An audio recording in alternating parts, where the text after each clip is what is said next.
Assalamu alaikum dear students, good morning. How are you all? Today in this video, I will tell you about the secondary colors. Do you know what are the secondary colors?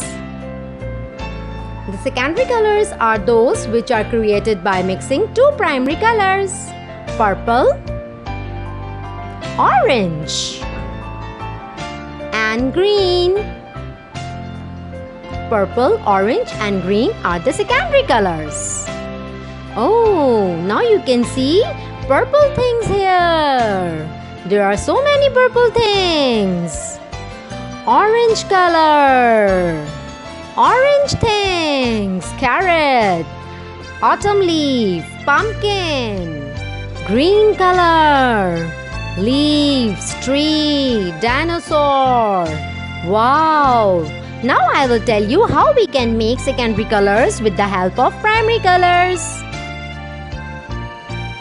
When we will mix red color in the blue, we can create purple color like this.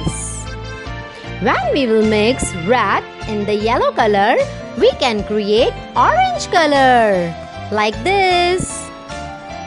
And when we will mix yellow color in the blue primary color, we can create green color. Like this, we can make secondary colors with the help of three primary colors. Now I think you know very well about the secondary colors, and you can do this activity at home as well of mixing colors. Bye-bye.